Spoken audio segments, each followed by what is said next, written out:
So hello guys, फिर से मैं एक नए ब्लॉग के साथ आपके साथ आ गई हूँ। और गाइस आज टमटू जगी हुई है गाइस, ने मुझे कुछ भी नहीं करने दिया, बट कैसे तैसे मैं ब्लॉग बना रही हूँ आप लोगों के लिए, क्योंकि मुझे आप लोगों को बताना था जो भी आगे हुआ।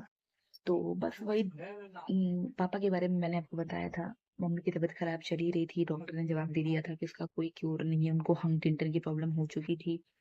पापा का हम लोग को कुछ नहीं पता था, ब्लड प्लेटलेट कम होता रहता था। और एक ऐसा टाइम आया जब 8 अक्टूबर को पापा हॉस्पिटल गए, हम लोग सब लोग उनको लेकर गए। दीदी स्कूल गई थी पढ़ाने के लिए, उस समय किसी की शादी नहीं हुई थी, सब मतलब सब लोग ग्रेजुएशन ऐसे पोस्ट ऐसे कुछ कर रहे थे। मेरी दीदी मेरी जॉब वो स्कूल में पढ़ा रही थी, वो गई थी पढ़ाने के लिए। सुबह 9 बजे के लगभग 8 बजे के लगभग पापा बोल नहीं पा रहे थे। एक दिन पहले इवन हम लोग बैठ के बात की, ये सारी चीजें हुई, बट ये था कि नहीं उनकी तबीयत नहीं सही है और सुबह बड़े पापा उनको लेके हॉस्पिटल जाएंगे। लेकिन 8 अक्टूबर की सुबह उनकी तबीयत बहुत ज़्यादा ख़राब हो गई, वो बोल भी नहीं पा रहे थे, चीज़ें बहुत ज़्यादा क्रिटिकल हो गई थी। लेकिन हम लोग को लगा कि नहीं, पापा इस बार भी जाएंगे और घर आ जाएंगे। और उसके बाद मैंने पापा को थोड़ा सा पानी वानी भी पिलाया था। फिर बड़े पापा उनके फ्रेंड्स लोग ऊपर अंकल रहते थे, वो लोग आए, सब लोग हम लोग भी मतलब सब लोग लेके गए उनको हॉस्पिटल। मैं घर पे ही थी, मैं बाद में गई। और सब लोग हॉस्पिटल लेके गए, उसके बाद हम लोग भी हॉस्पिटल गए, सारी चीज़ें हो रही थी, ट्रीटमेंट चल रहा था। मैं गई, फिर पापा को देखे घर आ गई। फिर पापा का कॉल आया उसी समय शाम को कि मतलब जनरल वार्ड में उनको शिफ्ट किया गया है, इमरजेंसी से जनरल वार्ड में शिफ्ट कर दिया गया है। तो हम लोग के अंदर एक उम्मीद थी, एक होप था कि नहीं पापा अब सही हो जाएंगे। पापा से बात भी की फ़ोन पे घर पे रह के। बट रात में फिर अचानक तबीयत बहुत ज़्यादा ख़राब हो गई, फिर उनको इमरजेंसी वार्ड में से शिफ्ट किया गया, फिर उनको आईसीयू में शिफ्ट कर दिया गया। बहुत सारी चीज़ें हो रही थी और वेंटिलेटर पे उनको शिफ्ट किया गया और बहुत सारी चीज़ें उस टाइम क्रिटिकल कंडीशन चल रही थी। हाँ। उसके बाद हम लोग बस वही सारी चीजें हो रही थी और पापा की तबीयत दिन पे दिन मतलब उस मतलब 2 दिन में उनकी तबीयत बहुत ज्यादा खराब हो गई थी। छोटी वाली बहन यहाँ नहीं थी, वो बर कक्षा में बीवॉक कर रही थी, बीवॉक की पढ़ाई कर रही थी। बीएचयू का एक डिपार्टमेंट है, बर कक्षा एफिलेटेड कॉलेज है। तो वो वहाँ से बीवॉक कर रही थी, हॉस्टल में रह रही थी, उसको कुछ नहीं आइडिया था। फिर उसका एक फ्रेंड है, हम लोग ने उसको इन्फॉर्म किया कि इसको लेकर आओ। बाबा बोले कि नहीं, इसको बोलो लेकर आए, पापा की तबीयत नहीं सही चल रही है, लेकर आओ। बस ये वाला था, ऐसा नहीं था कि ऐसा कुछ हो जाएगा, बस ये था कि तबीयत नहीं सही चल रही है, उसको लेकर आओ। फिर जैसे तैसे पापा के रहते तो वो नहीं आ पाई, लेकिन हाँ पापा नहीं थे तब वो आई। और फिर क्या बोलते हैं, यही सारी चीजें चल रही थी। फिर जो मेरे हस्बैंड है, उस समय हमारी शादी नहीं हुई थी। और उस समय ये पापा को बहुत मानते थे, मतलब समझ रही, पापा को ये बहुत मानते थे। और ये आगे उस टाइम हमारी शादी वादी भी नहीं हुई थी। आगे ये आके मतलब आगे हमारा एक ड्राइंग रूम है, वहाँ ये रोने वोने लगे। मैं गई, मैं बोली आप रो क्यों रहे? बोले कुछ नहीं, बस ऐसे ही। और थोड़ा सा मैं टमटू को दूध भी पिला रही हूँ ब्लॉग बनाने के साथ साथ, क्योंकि वो दूध को भूख भी लगी, इस वजह से मुझे उसको पिलाना पड़ रहा है। फिर उसके बाद हम लोग क्या बोलते हैं, ये था कि नहीं, ये मतलब उस टाइम ये नहीं था कि पापा का ऐसा कुछ हो गया है। जब ये बहुत ज़्यादा रोने लगे तो मुझे डाउट हुआ कि यार रो क्यों रहे हैं, इंसान रोता तभी है जब ऐसा कुछ हो गया है, वो भी इतना ज़्यादा इंसान।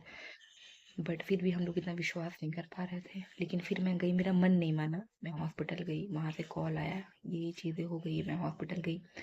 दीदी की सारी फ्रेंड्स घर पे आ चुकी थी, मैं उनके साथ हॉस्पिटल गई।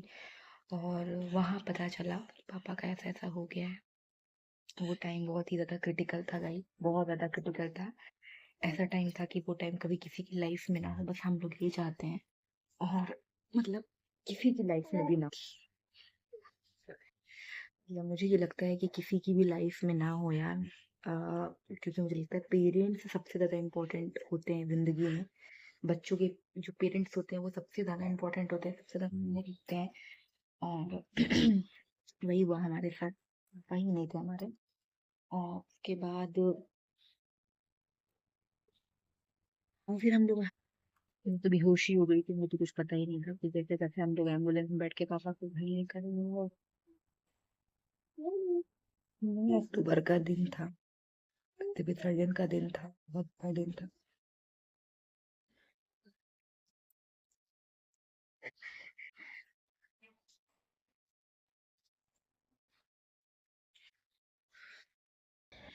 सॉरी गाइस, मैं इमोशनल हो गई थी। जब भी पापा की बात आती है मैं इमोशनल हो जाती हूँ, क्योंकि हमें एक्सपेक्टेशन नहीं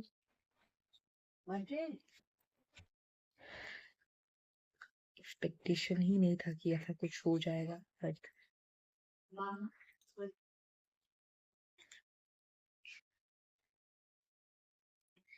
एक्सपेक्ट एक्सपेक्ट उम्मीद नहीं थी यार कि ऐसा कुछ होगा।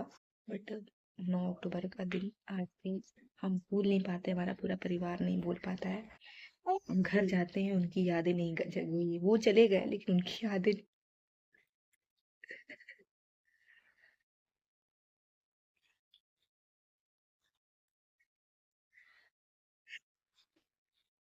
सॉरी गाइस, मैं इमोशनल हो गई थी, लेकिन सच में मुझे लगता है मैं आज भी जाती हूँ घर ना, तो मतलब मुझे ऐसा लगता है, फील होता है ना कि हर कोने में पापा बैठे हुए हैं, क्योंकि उनकी यादें अभी तक कई, आज 6-7 साल हो गए उनको गए, लेकिन आज भी वो जिंदा है हमारे बीच।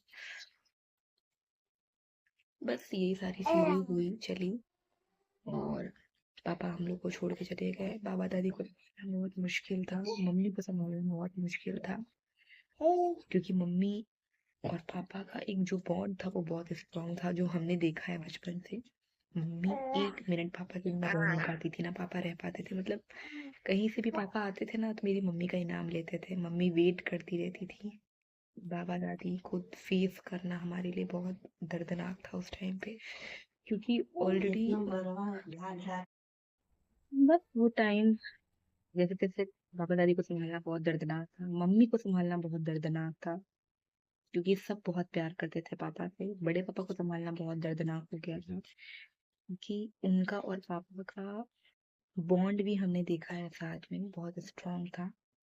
इवन आज भी मेरे बड़े पापा पूरे बदल चुके हैं सिर्फ पापा के लिए, हम लोग के लिए। वो मेरे पापा बन चुके हैं, मतलब सब कुछ बदल गया है वहां पे, सब कुछ बदल गया है। और बस यही सारी चीजें हुई, पापा की डेथ हो गई 9 अक्टूबर को। जैसे तैसे लाइफ चल रही थी, हम लोग की लाइफ तो पूरी बदल चुकी थी, मम्मी की लाइफ पूरी बदल चुकी, और ये सच्चाई होती है। हस्बैंड का ऐसा कुछ होता है ना, सबसे बड़ा इफेक्ट वाइफ को पड़ता है। दुनिया के रिश्ते तो बहुत होते हैं, लेकिन सबसे ज्यादा जो इम्पैक्ट होता है ना, वो वाइफ पे पड़ता है, अगर बॉन्ड दोनों का बहुत अच्छा है तो। बस आज के लिए यही, और बस टमटू को देख सकते हैं अपनी बदमाशी कर रही है। और बस आज के लिए इतना ही व्लॉग गाइस, और बस मैं फिर से यही बोलूंगी, अपने मम्मी पापा का, माता पिता का सम्मान कीजिए, उनकी सेवा कीजिए, उनको किसी चीज की कभी कमी ना हो। आपके पास जो है उनको सब दो, जितना है उतना लुटा दो, क्योंकि कई पैसा आता जाता रहेगा, लेकिन माँ बाप आते जाते नहीं रहेंगे। तो जितना है ना यार, भगवान ने दिया है, लुटा दो उनको। प्यार करो, सम्मान करो, इज्जत करो, सेवा करो, जिस मतलब वो किसी भी कंडीशन में है यार, अगर मैं बोल रही हूँ किसी वो बेड पे भी, ऑन बेड भी है ना, तो उनको मत छूओ, सब कुछ छोड़ के उनकी सेवा करो। बस मैं यही बोलूंगी, और देखो उनको, सही बोलूंगी, अगर आप एफर्ट कर सकते हो, मेड है, बहुत सारी चीजें हैं, अगर एफर्ट कर सकते हो वो करो, लेकिन उनको मतलब एक अच्छी लाइफ एंड तक, बस बस प्यार करो अपने माँ बाप से, बस ये बोलूंगी। तो बाय गाइस, ये मेरी टंटू देख सकते हैं। बाय।